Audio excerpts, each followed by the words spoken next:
I remember being on the playground and having a lot of kids kind of confused as to why I wasn't speaking to them or engaging in play.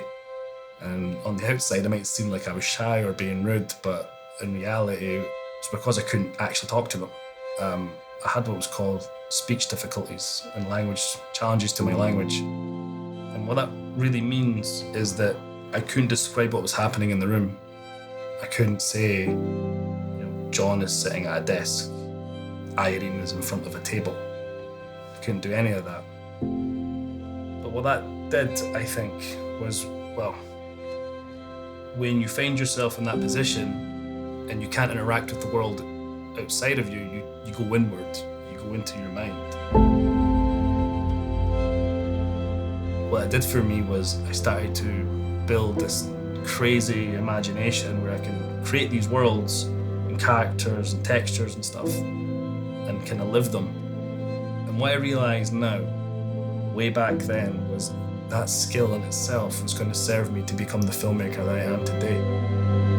Colour to me is extremely important, so these places that are monochromatic or they're popping almost like candy at you, right down to the point where the textures, the grain structure, you can even, dare I say, even smell the places.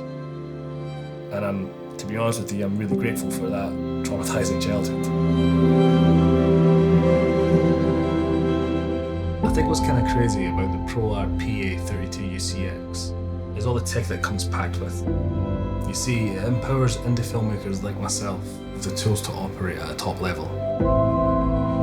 Technology like this usually comes in about over 10 grand, and for me, that's exclusive to post houses.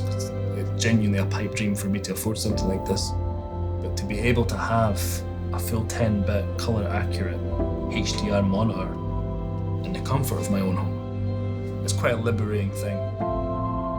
You see, as I was saying before, I spend a lot of time developing worlds, and I have a very particular view of how that world should be colored. But it doesn't necessarily mean I'm going to get it right away.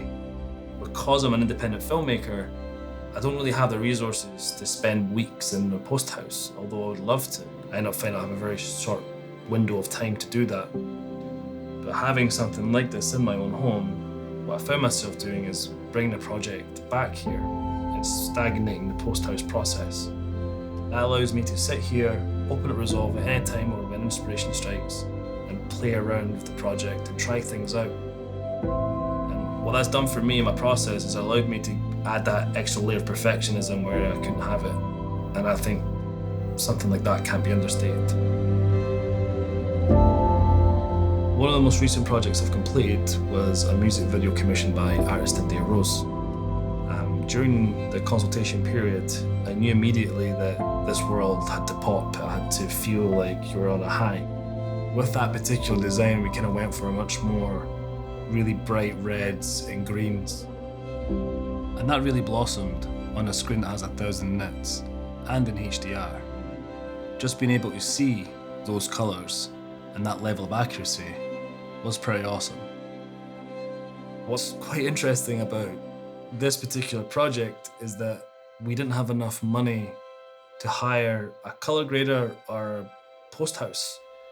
So me and my cinematographer got together with this beautiful 4K panel and did what any other self-respecting independent filmmaker would have done and graded the film here. So I guess in your own little way, we brought the post house home.